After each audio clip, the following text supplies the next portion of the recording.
Hi everyone, welcome to University College Fairview's YouTube webinar, The Virtual School. I'm Elvin. I hope everyone's doing okay.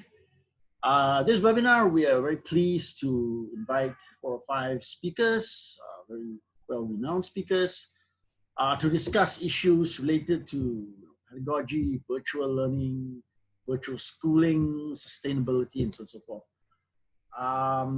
So today and tomorrow we'll have about 5 or 6 sessions. Please have a look at the brochure. It promises to be very exciting, brief talks. So for the first speaker, it will be Professor Datuk Dr. Sufean. He was rated by Cambridge in 2018 as one of the top 200 educators in the world. We're very proud to have him. And he will speak now on the relevance of virtual education in Society 5.0 for sustainable development. Enjoy the talk. Hello, good morning to all of you, the participants of this webinar series. I'm Professor Dr. Sufean Hussin, the Vice Chancellor of University College Fairview, Kuala Lumpur, Malaysia. I'm very happy to meet all of you virtually or by online. Previously, I was a senior professor at the Faculty of Education at University of Malaya for 35 years. I've presented many papers at international conferences. And also, I've done a lot of research in the area of educational management, educational policy, and also on educational leadership. I've written about 25 academic books, basically deals with the field of education and focusing on educational management of schools and also management of universities. And also written books on education policies, either in Malaysia or at the international level. And I've written books also on leadership. And by that, I have taught courses in these 3 areas, in educational management, leadership, and also policy. For 35 years at the University of Malaya. Apart from that, I was a consultant to the Ministry of Education, Malaysia. And I've done research for the Ministry of Education. And besides that, I presented papers, local as well as international, seminar and also conferences. And I've supervised more than 100 master's students and also more than 25 PhD students successfully, and they come from various countries around the world.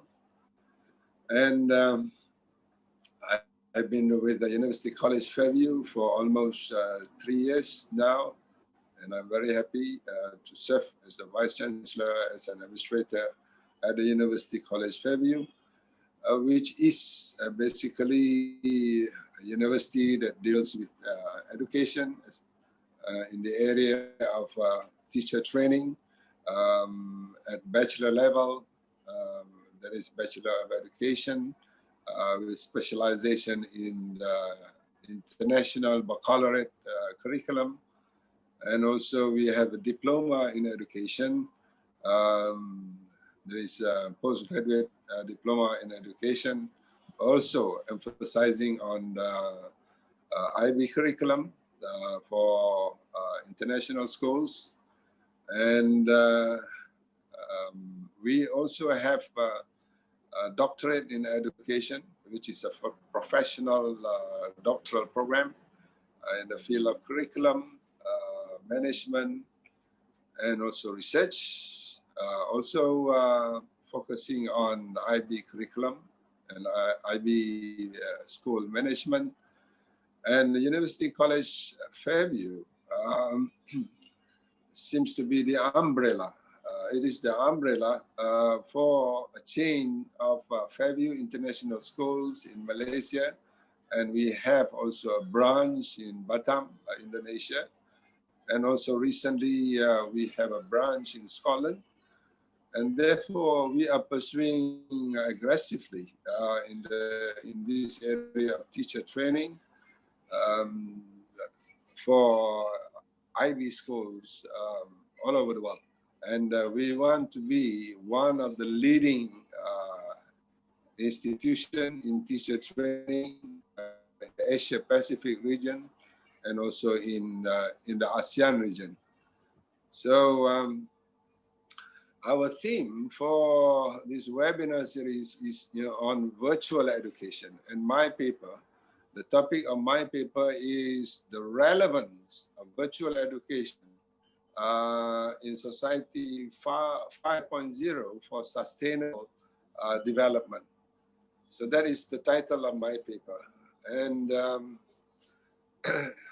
as you can see there, virtual education is today the mainstay for the past 6 months and also 9 months, I think.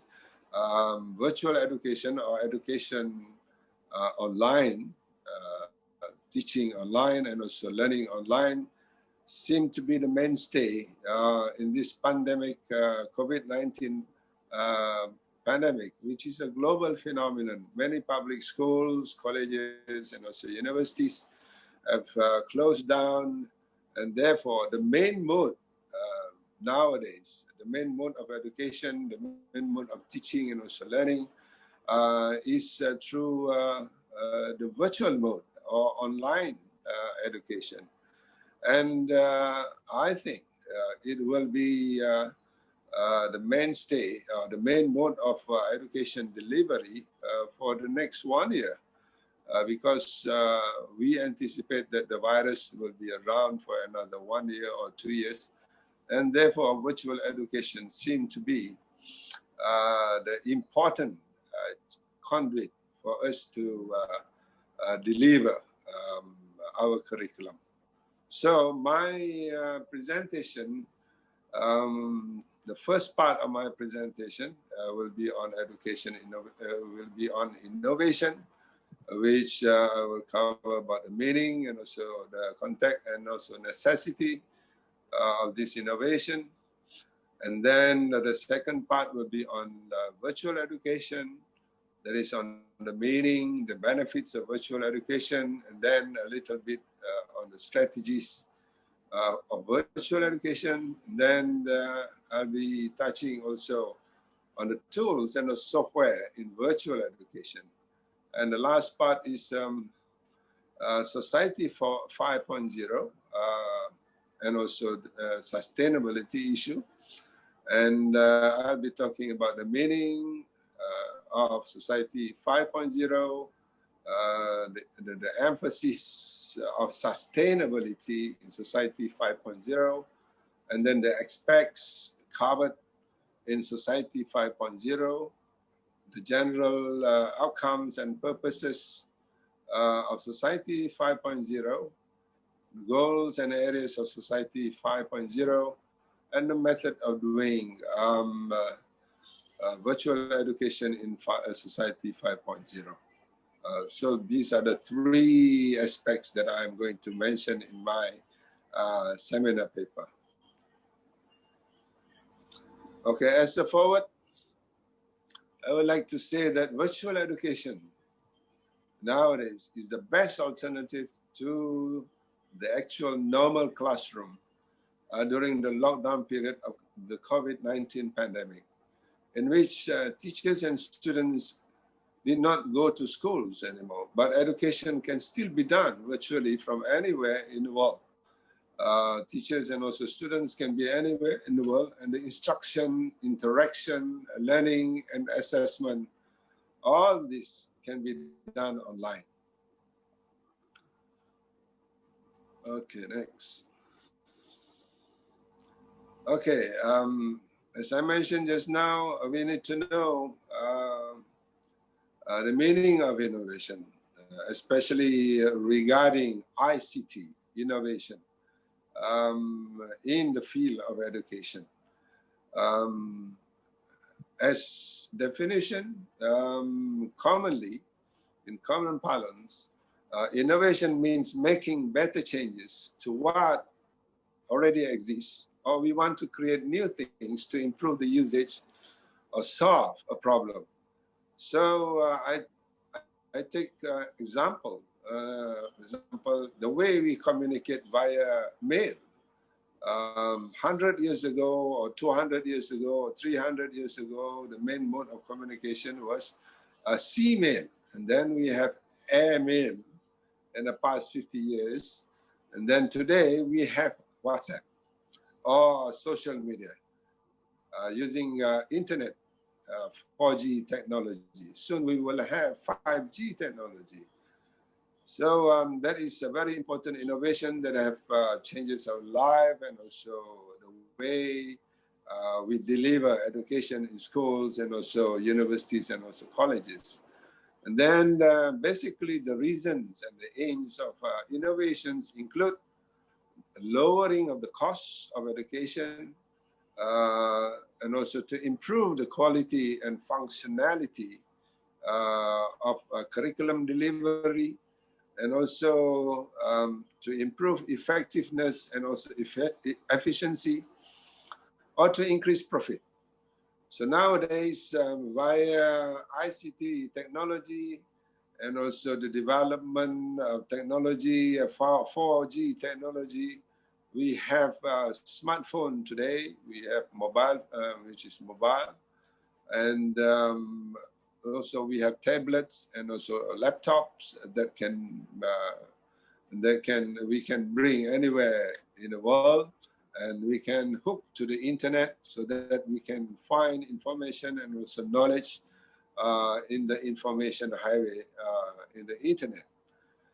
So that is basically the reasons why we make innovations, and innovations can be made as an important point here, as an important note. Innovations can be made at the theoretical level, that is on ideas, or the conceptual level, based on a certain concept, we develop that concept, or innovation can be made at the psychological level. That is, for example, in terms of student engagement, in the classroom, or via online learning. That is psychological. Another example is on motivation, how to motivate students while we teach, and also to motivate them learning. And we have concept like, flipped classroom. That one is at the psychological level. And then we have technological level. There is many kinds of educational programs that is online, or educational platform, which have very fantastic content, where students can engage, from one level to another level, using these educational programs that are available online. And therefore, this education nowadays can be at a global level, and therefore we have phenomena like globalization, 5G technology, virtual education, e-learning, mobile learning, artificial intelligence. These are innovations at the theoretical as well as the technological level. So we come next to the aspect of virtual education. And virtual education is a kind of education program developed by education providers or institutions, whether it schools or colleges or universities, for all levels of education, for K to 12 or even to the university level, via the virtual learning environment.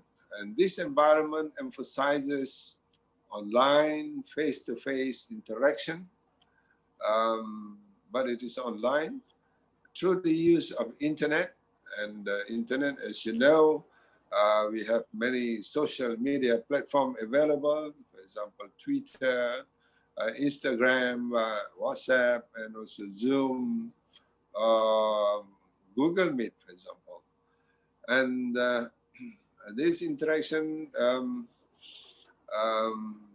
employs the internet as well as mobile learning devices such as smartphones, tablets, or laptops. The internet is the road to information highway or to our cyberspace, which can be readily accessible anywhere as long as there is internet service. And then our instruction and learning can be done in a school setting or anywhere in the world. There is no physical boundary in education process. Courses and lessons can be uploaded on our website, or in digital clouds and various social media for teachers and students to access any time of the day or any time of the week. They can access. And so it means that there is a huge amount of flexibility in learning and also in assessment or in monitoring or supervising learning. So there is open accessibility. Now I would like to point out the benefits of virtual classroom. As you can see there, there are some important benefits of this virtual classroom. Firstly, there is expert teaching involved in virtual classroom. What it means is there is certified knowledge of teachers that provide instruction and also at various grades, and these expert teachers provide good feedback in various subjects that we feel very uncomfortable for some. They feel very uncomfortable in teaching, but these expert teachers, they know how to deal the psychology of students. They can see, they can feel, or they can sense the psychology of the students in learning online because they are well-trained teachers. As I said before, UCF or University College Fairview do train teachers so that they are very professional in their teaching delivery. The next one is teachers real world. A virtual classroom experience creates opportunities for our students to practice presentation and also project management skills. In international schools, in Fairview International Schools, this is a reality where students and teachers together explore or discover topics, knowledge in certain themes, and therefore virtual education is suitable actually in helping teachers to engage their students in lessons step by step. And then the next benefit, the third benefit, benefit of virtual classroom, especially for the current generation, which is technology savvy. They are very well versed with smartphone technology. They know how to deal with smartphones, with tablets, and also computers. And therefore, virtual classroom is nothing strange with them, for them.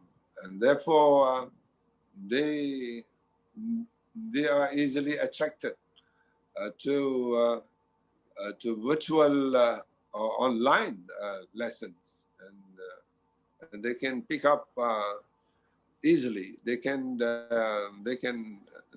follow their teachers in the process of learning, and to them there is nothing strange, and they can spend hours, many hours learning online.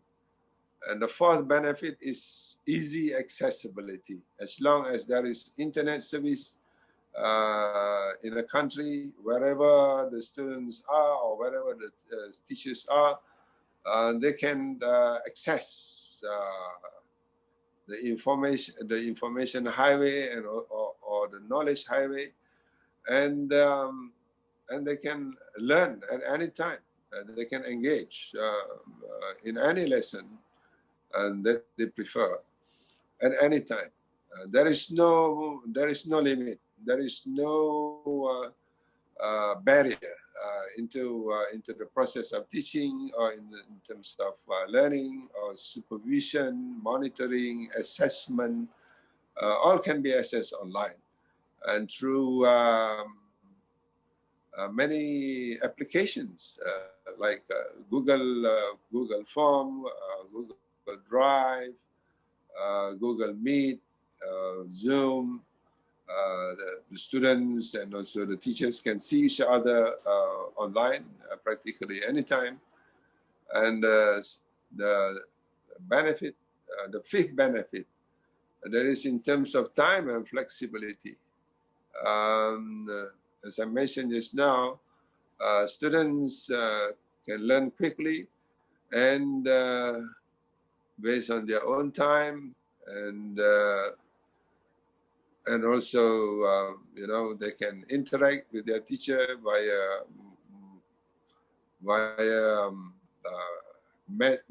messaging system. They can message their instructors or their teachers at any time. They can ask questions, and also the teachers or instructors at any time.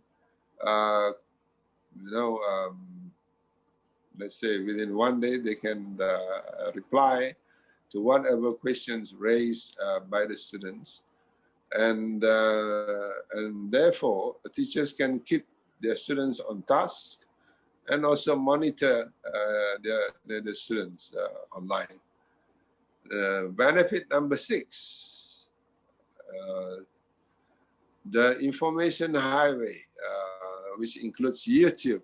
There are many video clips, or the Instagram. There are many information that can be uploaded. WhatsApp also, and it stimulates learning. There will be varieties of tools available or resources available online, and therefore students can explore information or knowledge online, and the lessons will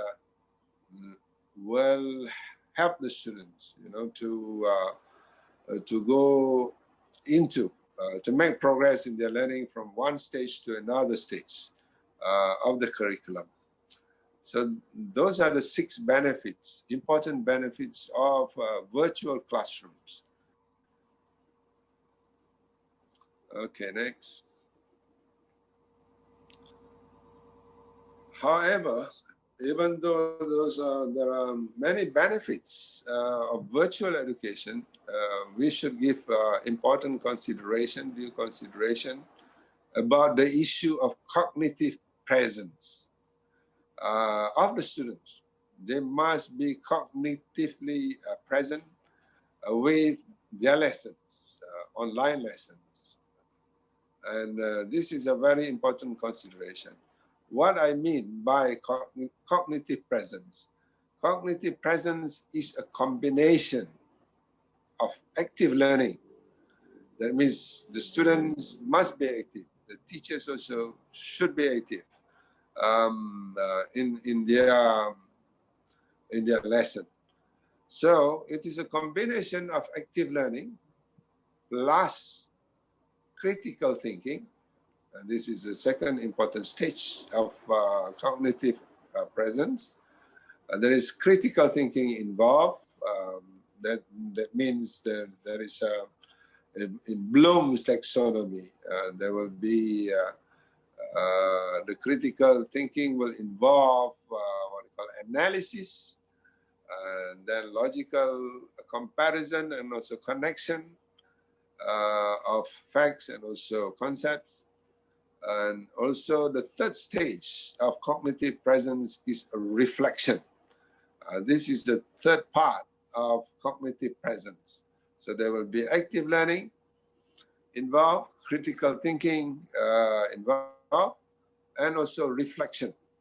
So the students, especially those in the middle school level, high school level, and also university level, when we say cognitive presence, then we teachers must see that there is active learning involved, and also there is critical thinking, there is analysis, evaluation, comparison, and also synthesis involved. And then the most important part is the reflection about the applicability of the knowledge that they have, the implications of the knowledge that they get, and the reflection can be at the individual level, or the reflection can be at the society level. So by this, cognitive presence should be in place in the process of active learning and also critical thinking and reflection. Most people learn best by actively working with new concepts and also new ideas, rather than passively reading about them or passively watching a video, because we don't know whether they really have cognitive presence by doing it alone, watching video.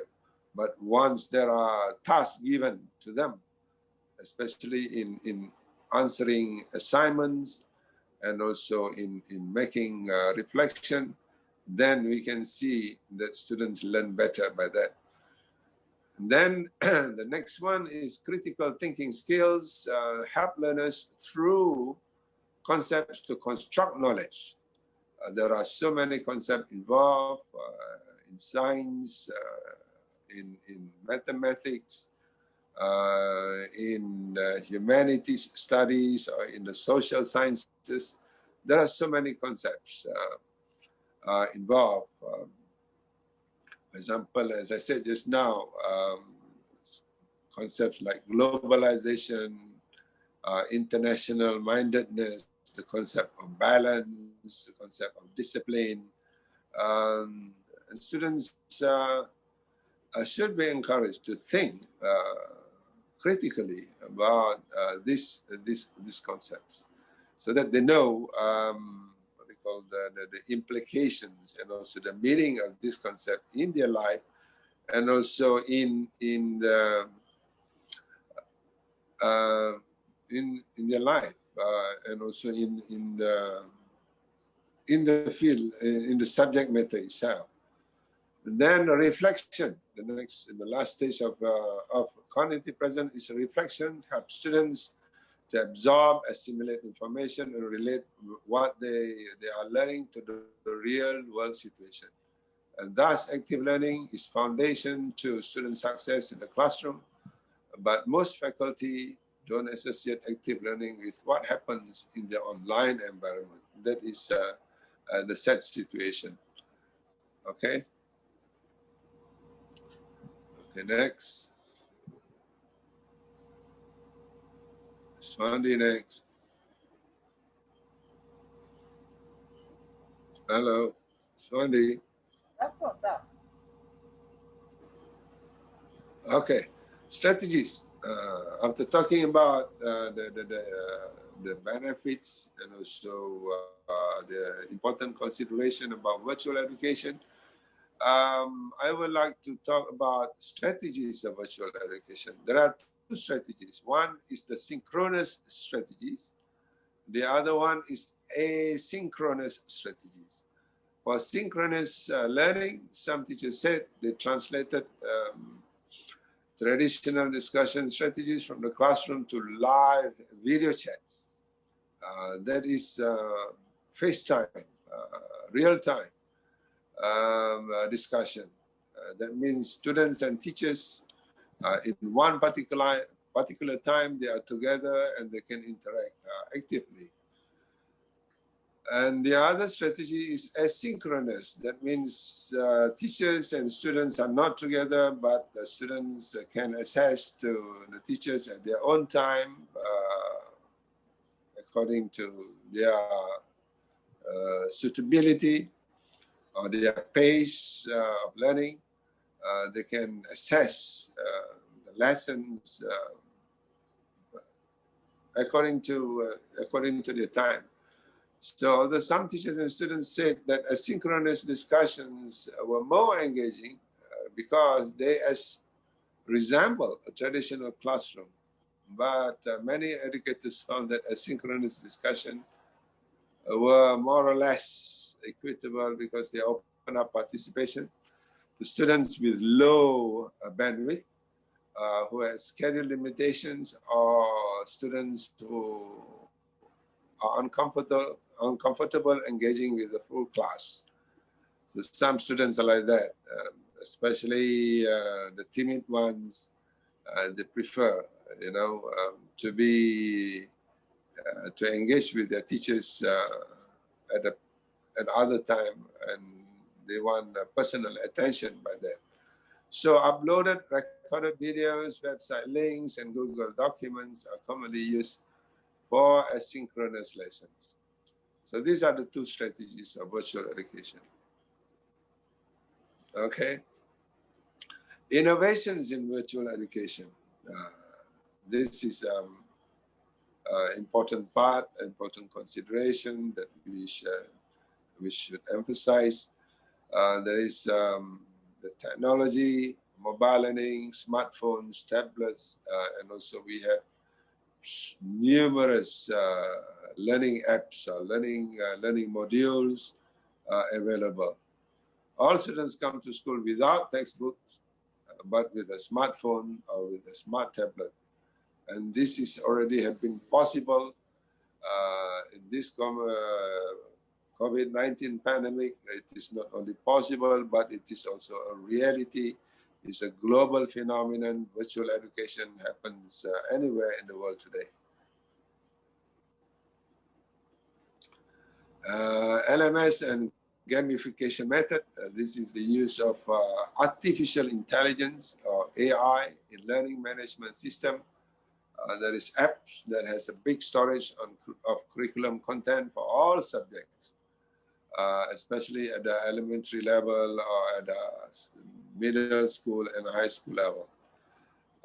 And then number 3, all lessons for all subjects are built by teachers into the LMS, and that uses the concept of interactive learning or gamification of learning. So, for example, in one subject, for example, science, there will be 6 teachers teaching from the lower grade to the high grade. And these 6 teachers develop the lessons and put it on the learning management system platform for students to access. Those who are smart students, they can learn very fast. They can go through the lessons and finish all the assignments in each lesson. So by that, then all students will use the LMS to learn by themselves. And teachers do not teach, actually, but they supervise, they facilitate the game style learning. And as you know, there are hundreds of LMS available online for students to make use of it. Okay? And learning resources in virtual education. There are so many learning resources apart from the LMS software, which you can get more information about it on the link that I've given. And also we have popular ones like LearnDash, Adobe Captivate Prime, Tobuti LMS. These are some of the LMS, good LMS system available online.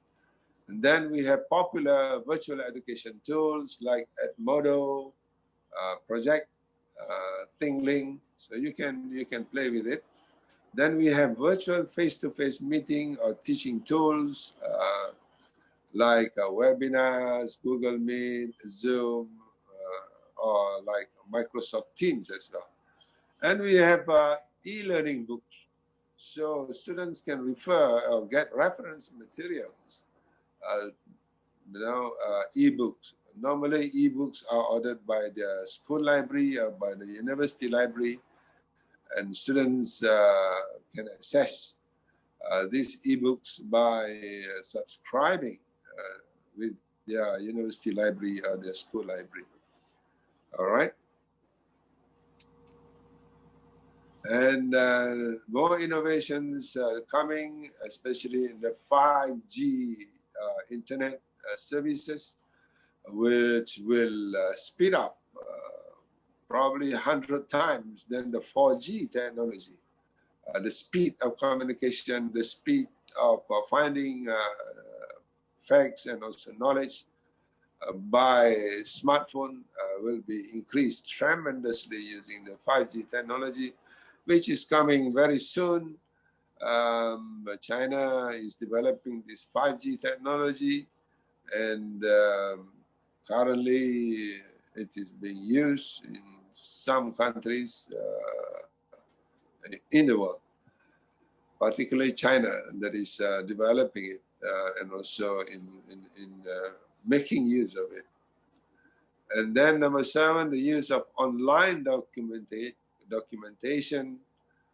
This is also a new kind of innovation to help teachers and also students getting documents online, doing assignments online.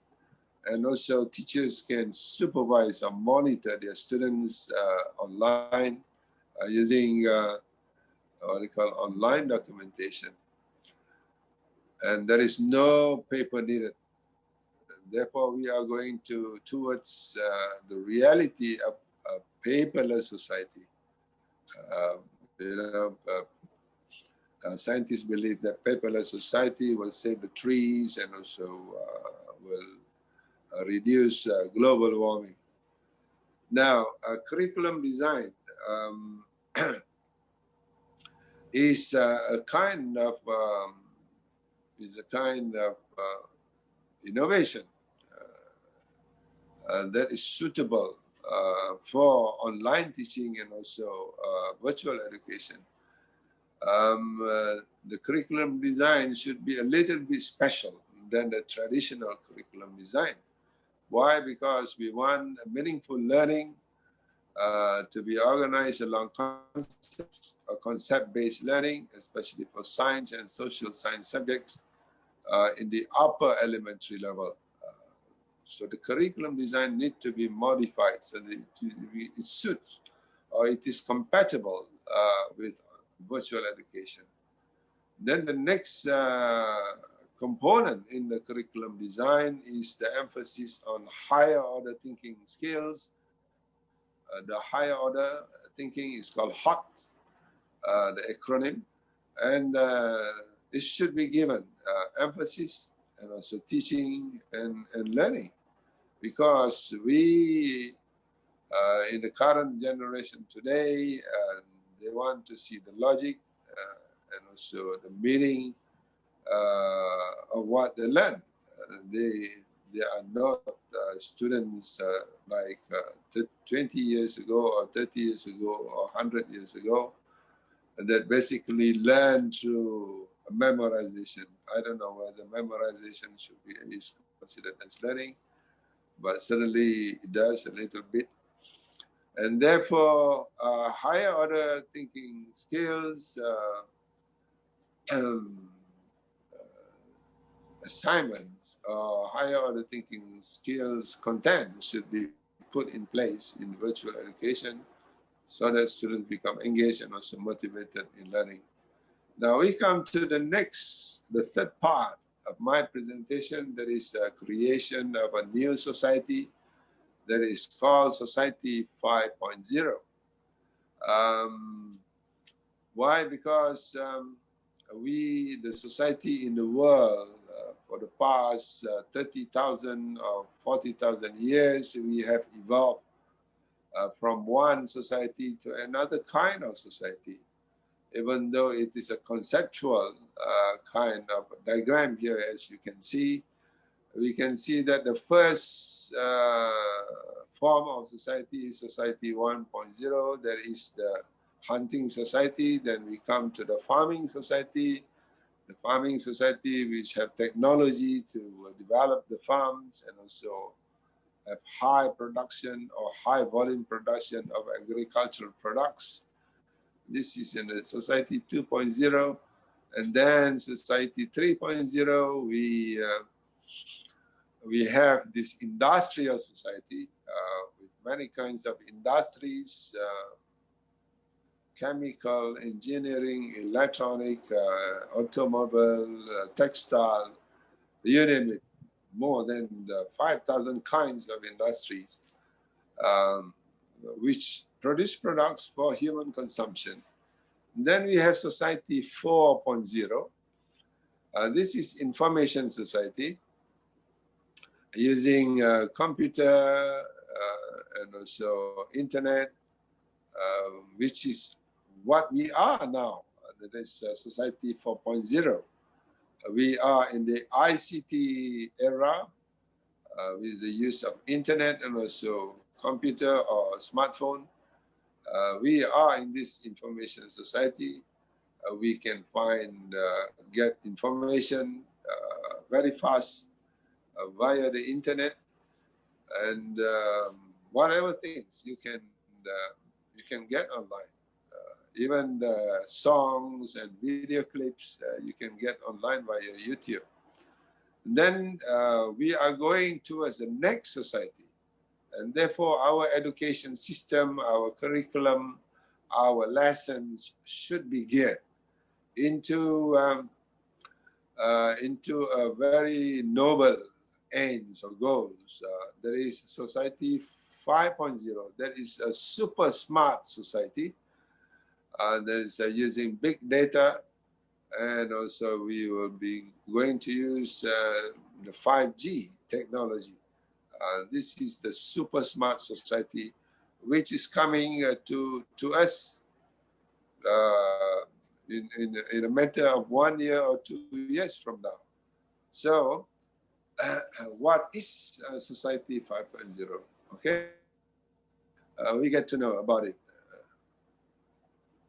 Now, from Society 4.0 to Society 5.0, we can see that in Society 4.0, number one is economies of scale. We have liberation from focus on efficiency to high volume production. But in Society 5.0, our emphasis is solving problem. There is problem solving, creating values in our invention, in our creation, including concepts, theories.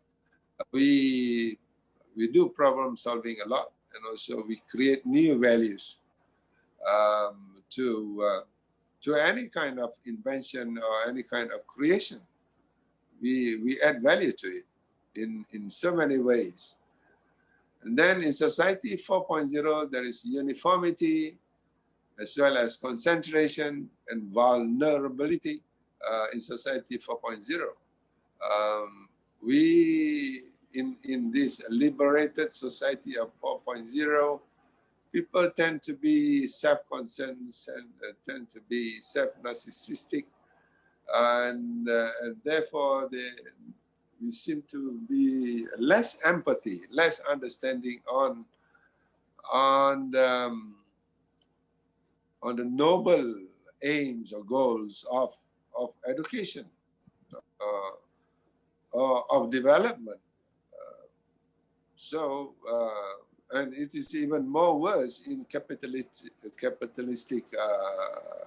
economy, where the emphasis is making huge profits at the stake of the environment, using the 4G technology. And now we have, online shopping, online marketing, online manufacture of goods. And therefore, we tend to be self-concerned about our own well-being rather than the global concern of the environment well-being as well as society well-being. In Society 5.0, apart from problem solving and value creation, we have diversity, the concept of diversity, where a society, anyone can create diverse abilities. That is, and we believe in individual differences that create the diversity. And we believe that every human being has potentials, has interests, talents, and capabilities. Then we believe in Society 5.0. We believe in decentralization. That is, that means, using internet, using online communication, it breaks through the wall of barrier and break limits, certain limits, especially the geographical boundaries. We don't really depend on the authority. For example, the use of WhatsApp, we can communicate without passing through any government agency. We can communicate with our friends, and therefore there is a decentralization of authority, rules and regulations, and also policies. And then in Society 5.0, we want to build a resilient society where people can live and pursue challenges in security. And this is the issue of resilience. That means we are becoming tougher and tougher in our life. That means to say we in this open society we challenge people, we challenge groups online, and we tend to because of this after time we become resilient, we become stronger in terms of our mind, our thinking, and also our emotion. We become stronger people in Society 5.0. And then another issue is sustainability and environmental harmony.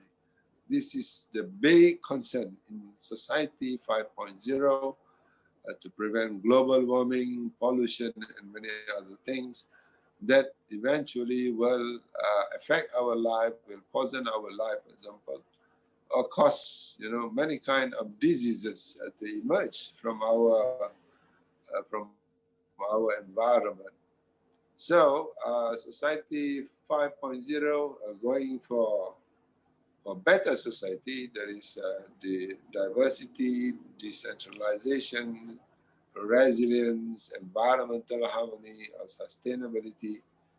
And apart from that, we become very good in value creation. Okay? All right? Then Society 5.0 emerged in Japan in 2019 through the Council of Science and Technology, because as you know, Japan is a very advanced industrialized economy that uses automation, and therefore they are very advanced in robotics, in producing many kinds of goods, especially cars, machineries, and therefore Japan is very concerned that by industrialization, people tend to lose their humanity. They become self-concerned, they become depressed, stressed up, and also a lot of environmental pollution happening in Japan and or in other parts of the world. So we want Society 5.0 is a human-centered society, not a machine-centered society. And therefore, this human-centered society balances economic advancement with the resolution of social problems by a system that is highly integrates cyberspace and physical space. For example, traffic light system, a water supply system, or electrical supply system. Today, use this smart technology, or they use sophisticated electronic technology to monitor traffic lights, for example, and also to monitor traffic, air traffic at airports. They need this high technology. In Society 5.0 wants a balance between advancement, what we call economic development, with the address of solving social problems that comes along with the process of industrialization. Okay, another Society 5.0 utilizes advanced. This is the important point. Society 5.0 fully utilizes advanced data utilization. Data, as you know, is huge. And now we have concepts like big data in our life that controls many aspects, especially in industries, in airports, in the train transportation system, all this, and also banking, finance. They make use of advanced data utilization, or big data utilization. And in Society 5.0, we want to establish a symbiotic society of human and also natural ecosystem. The human beings need a sustainable ecosystem that can guarantee their continuous survival. And also, this is in line with the goals of sustainable development as adopted by the United Nations. So we want the agenda of what we call sustainable development that have been promoted by the United Nations in the past, I think past 1 year. All right? Okay, next. And the aim of Society 5.0 is to solve problems and create value instead of leveraging economies of scale. And we want diversity, we want equal opportunities, and we want to live confidently wherever we are, and we want to live in harmony with nature. This is the noble aims. These are the noble aims of Society 5.0. Okay, next. Okay, as you can see the diagram, there are the goals and also sectors in sectors of development. We want development in Society 5.0. We want, for example, number one, like boosting food production. Then we want early warning alert system of natural disaster. We want high quality education. We want to empower women with access of education and also in employment. And we have so many other issues. And we want to build a resilient infrastructure, building global innovation. And we want, the most important thing that we want today is creating smart cities. We want big cities with smart technology, which is convenient and also for us to live safely. And another challenging issue is resolving climate change issues we have global warming, and we have many kinds of meteorological phenomenon or events happening, and we want that advanced system in controlling and also monitoring our climate. So these are important areas and also sectors of society for 5.0 for SDG, that is Sustainable Development Goals. Okay, so we are going towards a better society, in fact. So characteristics of society 5.0, there is convergence between cyberspace. Now we have iClouds and also cyberspace technology, very advanced, and also convergence between cyberspace and physical space. And the most important innovation that is going to happen is the use of artificial intelligence in transport, in communication, in food service industry. There will be a lot of artificial intelligence technology involved.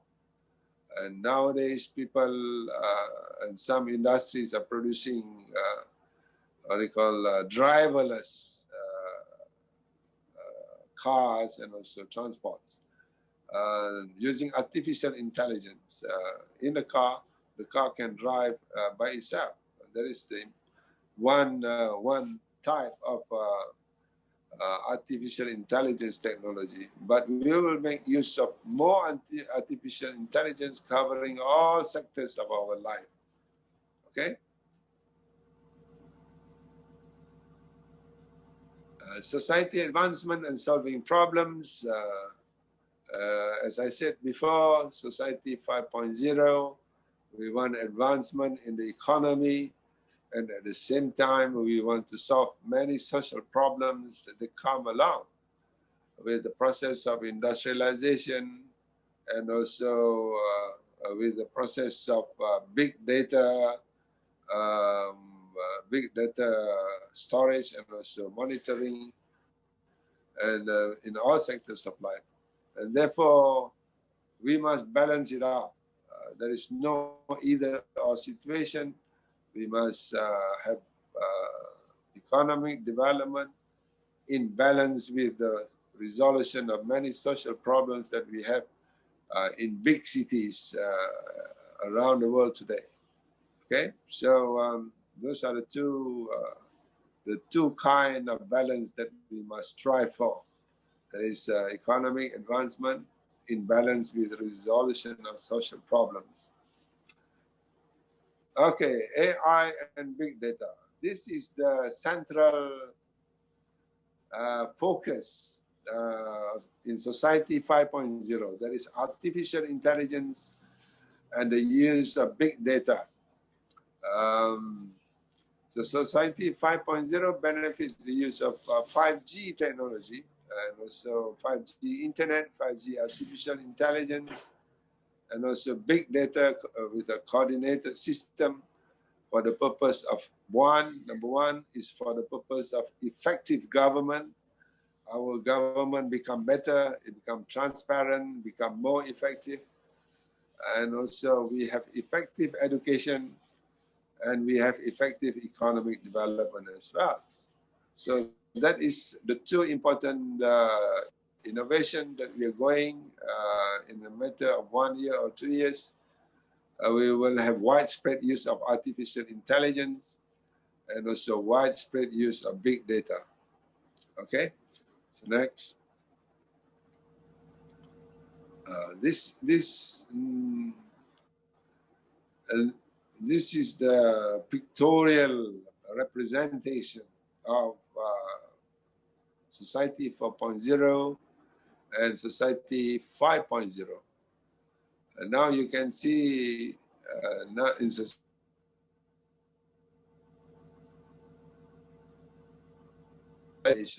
this iCloud can be accessed a person by one person, and then by the analysts, and then by robots. But in Society 5.0, the cyberspace will have big data in the cloud.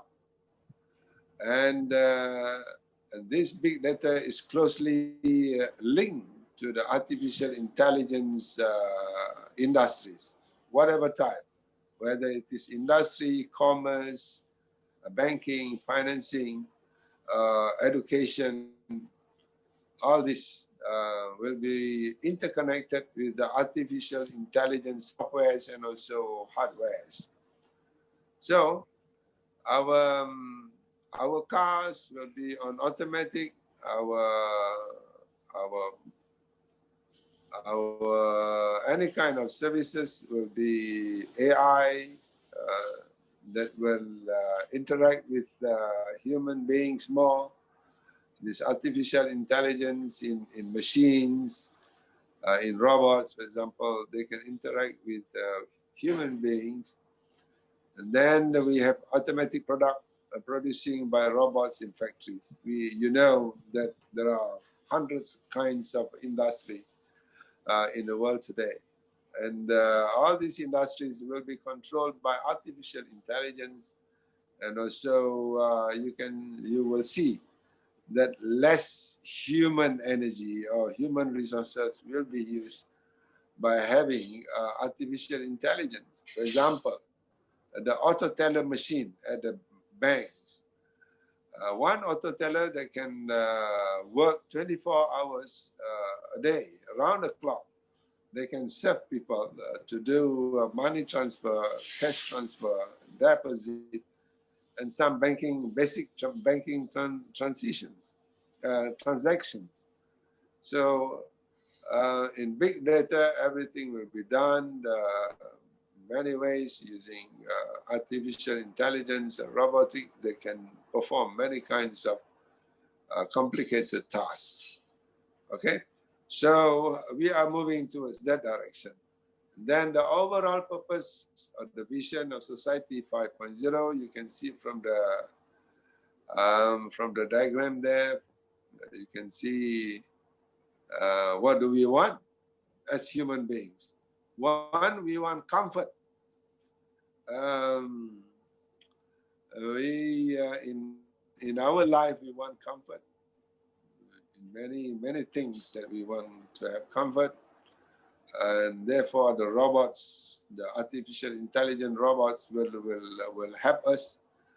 For example, helping old age people in doing many kinds of jobs, in helping children in their education, in helping men and women in their career, in their jobs.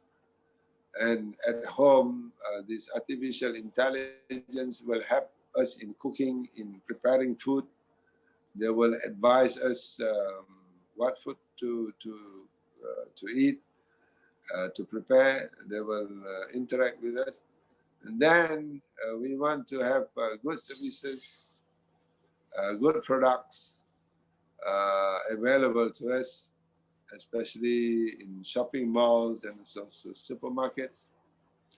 Then we have advanced fusion of cyberspace and physical space in the family that have many kinds of intelligence, artificial intelligence tools around them. The second aspect, or the second aim, or the second goal of Society 5.0 is vitality. That means energy, have physical robustness in doing many kinds of things and many kinds of jobs. Then the third one is high quality lives. You know, good water, clean air, clean water, clean environment, and many good things around us. So we want to have high quality lives. And this three purposes encompass the purposes of Vision Society 5.0. Okay, so next. What do we want? We should invest in human resources that is necessary for Society 5.0 and jobs in the future. let's say about 70% or 75% of jobs are in the area of artificial intelligence, in the area of computer, and also ICT. So that's where our life will be going. And it is now going pretty good, pretty fast, that we are advancing into society 5.0. Okay, so development of virtual learning management system, LMS, and also apps for schools and universities. We are using more and more of these gadgets in our classroom, in our virtual classroom as well. We are going to, so we need to invest. The engineers, the software makers, and also the creators, like in Google, Google Human Resources, or in Yahoo. They have all kinds of human resources that are important for society 5.0. Okay, next. And I think before ending, we have two issues to mention. In whatever pursuit we want to go, we want to have, especially in the area of ICT, 5G technology, artificial intelligence, certainly we cannot run away with the issue of ethics and morality, including in the area of virtual education. There are many issues of ethics and also morality involved, especially in terms of communication and also the emotional networking that involved in virtual education. And therefore, there is prudence. The element of prudence is very much needed in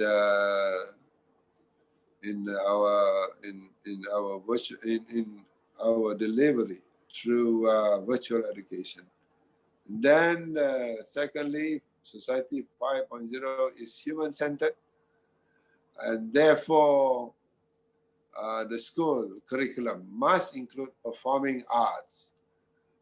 Why? Because artificial intelligence, they are not good in performing arts. They are not artistic. These robots or gadgets of artificial intelligence. But performing arts can be done by human beings, and therefore another area of job opportunity is in the performing arts in the next 10 years or 20 years. The area of performing arts will be an important area of life. Okay, so next, the last one, I think, our last slide is about the conclusion. What must we do in virtual education for going to a society 5.0? We must be open and receptive as teachers, as educators. We must be open and also receptive to new ideas, whether it is theoretical ideas or practical ideas. We must be receptive, and we must examine all those ideas in terms of their relevance and usefulness within our local society context. We keep what the good things and values that we have, and we don't throw away the good things that we have that have been in our society and also tradition for many, many years. It doesn't harm people. And then globally, all societies have different value systems with human-centered approaches of our own as compared to other societies. And this is so-called industrialized advanced countries. And then apart from keeping our ethical and moral values, we need to adapt new ideas and technologies for improving the effectiveness and efficiency of our government administration. This is what 5G technology promise, that efficiency, transparency, effectiveness of all kinds of government agencies. We hope the government agencies and also the government structure will be changed using 5G technology. But whatever it is, in this 1 year or next 2 years, we will see more online virtual education happening. But most importantly, we must know where we are going to end in terms of the general broad society in a country or in the world. Where are we going to end in virtual education? So the ending is suggested in the form of having society 5.0, where in this society we become concerned with our environment and also with our sustainability in terms of food production and also in terms of well-being or the community of society.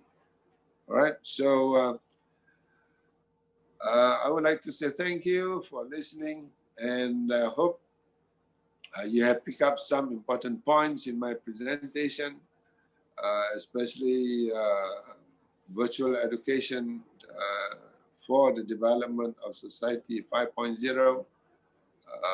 We must know where we are going now, so that we can be prepared for that kind of society, a society which will materialize in a matter of 2 years or 3 years from now.